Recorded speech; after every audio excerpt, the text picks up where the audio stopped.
Okay, mukhang palakihan ng offer itong San Miguel Beer at itong TNT Tropang Giga para dito sa serbisyo itong si Troy Rosario.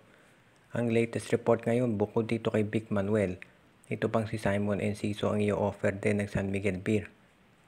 Although sasabihin natin na parehong galing to sa injury, itong si Manuel at itong si Enciso ay ginagamit ng mga starters yan, usually ni Coach George Gallant. Samantala naman ang TNT ang i-offer daw ay ito si Kib Montalvo, si JD Tungkab, plus isasama itong si Jewel Ponferrada at itong si Kim Aurin nakapipirma lang ng kontrata. Tandaan natin itong si Troy Rosario ay mag-e-expire ang kontrata pagkatapos nitong Philippine Cup. Pero ngayon pa lamang ay ino-offeran na raw nitong San Miguel at ng TNT bago pa man ito magkaroon ng expired contract dahil gusto na nilang makuha ang serbisyo nito bago magsimula ang Philippine Cup. Hindi pa natin natitiyak kung saang team lilipat si Troy Rosario. Ito si Rosario of course galing sa TNT yan at merong mga reports na interesado siyang bumalik doon.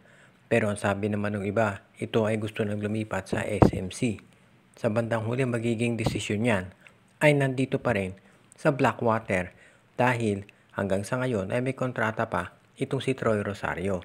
So tignan natin kung alin doon sa dalawang offer ang malamang kunin nitong Blackwater. Pero malamang ang tanggapin ang kunin nila ay yung sa TNT dahil alam natin malapit itong Blackwater bossing dito sa MVP Group. So medyo mahihirapan ang San Miguel Beer na makuha si Rosario kung tatapatan din ng TNT Tropang Giga. So sa ngayon yan muna tignan natin kung mangyayari talaga to. At sa panig ng SMB kung hindi nila makukuha si Troy Rosario, kailangan humanap sila ng ibang power forward na makukuha nila na ang laro ay parehas dito kay Troy, isang big man na meron ding 3-point shooting sa labas. Ito nga bang si Jeremiah Gray ay nasa trading block na ng Barangay Ginebra? Iyan ngayon ang espekulasyon ng karamihan dahil masyado na raw matagal itong nagkaka-injury at yung mga injuries niya ay napakatagal ng tinatawag na recovery period. So kung sakasakali na itong si Jeremiah Gray at itong si Stanley Pringle na rin ay ilalagay ng Ginebra sa trading block, ang tanong dyan ay kung anong value pa ang makukuha nilang kapalit. Ito si Pringle, alam natin yung laro niyan hindi na rin katulad nung dati. Pero kung ipagsasama mo ito si Pringle at si Gray, baka makakuha ng mahuhusay pang players itong Barangay Ginebra. Ang tanong na lamang ay kung saang team dadalhin. May mga espekulasyon na baka daw itong si Gray i-trade sa TNT para sa rights kay Ray Ray Parks. Pero sa tingin ko hindi yan mangyayari dahil itong si Ray Ray Parks sa ngayon nasa Japan at meron pa siyang kontrata doon. Itong kay Mikey Williams posible rin pero mukhang medyo malabo pa yung negotiations dyan. Kaya sa tingin ko kung ito si Jeremiah Gray iti-trade, baka muna dito sa Northport o kaya Terra Firma para makita kung ito ay magiging maganda pa recovery pagkatapos ng kanyang injury. Kung hindi na maganda recovery, mananatili na siya dyan. Samantala naman itong si Stanley Pringle, hindi rin natin natitiyak pero mukhang ang Ginebra gustong kumuha ng ibang point guard na ipapalit na dito. Baka si Tyler Teo o si Wami Tiongson ang kukunin na nila na pwedeng iparehas dito kay Maverick Hanmisi. Itong si Stanley Pringle, occasionally nakakaroon pa rin siya ng mga solid games pero hindi na yung consistent na 20-point scorer katulad nung dati. Kaya sa tingin ng karamihan, itong si Jeremiah Gray at itong si Stanley Pringle, yan ang susunod na ite-trade ng Barangay Ginebra. Sa ngayon kasi dinedetermine na pa lamang nila kung sino ang pwede nilang ipalit dito at kung saan team magandang dalhin. Dahil sa ngayon, syempre, of course, si Coach Tim Cone, abala muna dito sa Gilas, Pilipinas. Itong si Joshua Monson ay maganda na nilalaro dito sa Northport Batang Pier. Kaya hindi na nakagugulat na ito ang balita ngayon ay pakakawala na nila. Dahil katulad ng Terra Firma at Blackwater, ganun ang sistema nila. Kapag mahusay ang laro ng player, ite-trade sa SMC. Pero sa ngayon mukhang merong isang team na gustong kumuha dito kay Joshua Monson na hindi Magnolia, Ginebra o San Miguel ang pangalan. At ang tinutukoy natin ay ang Converge Fiber Xers. Itong Converge ngayon ay tumitingin kung saan makakakuha sila ng mahusay na scorer na pwede pang ipares dito kay Shawnee Winston. At ang nakikita nila dyan ay itong si Joshua Monson. Si Monson lumalabas na yung potential at malaki may itulong niyan dito kay Coach Aldin Ayo kung makukuha nila. Pero ang tanong na lang ay kung sino ba doon sa nasa lineup ngayon ng Converge ang pwede pa nilang ipalit para dito kay Joshua Monson. Sa tingin ng karamihan, actually, ang bagay nilang kapalit yan ay itong si Shawnee Winston. Baka yan ang hilingin nitong Northport Batangbir. Pero ang bagay sa Converge sana ay ipagtandem nga itong si Monson at itong si Shawnee Winston. Kung si Jerick Balanza ay kagagaling lang yan sa Northport, so baka hindi na nila tanggapin yan. At alam natin isendo sa mga players talaga na ginagamit ni Coach Aldin Ayo.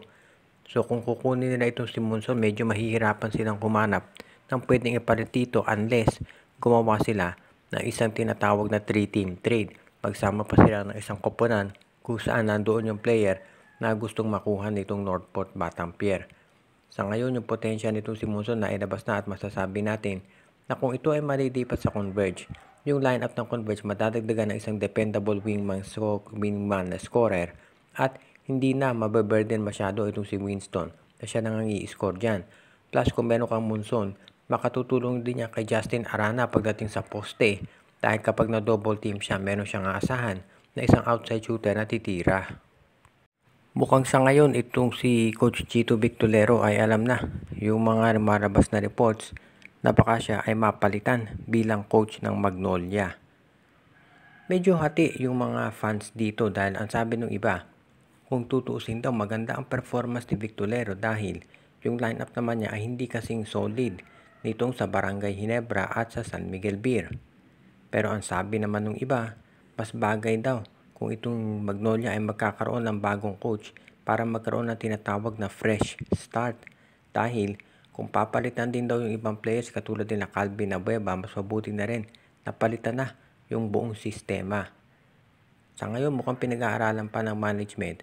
Pero base doon sa mga reports ng insiders, ang tinitignan na palitan ay yung players at mananatili muna itong si Coach Chito Victolero. Dahil sa ngayon mukhang satisfied sila doon sa naging performance ng Magnolia kahit kinapos doon sa finals kontra San Miguel Beer. Sa ngayon makikita rin natin na bukod dito sa pagpalit kay Abueva, ito si Jackson Corpus, Rom De La Rosa at yung iba pang players ang malamang na matanggal dito. Ang tanong na lamang ay kung sino ang pwedeng ipalit sa kanila at saan sila dadalhin. Dahil ngayon itong Magnolia, busy yan sa pag-prepare dito sa Philippine Cup.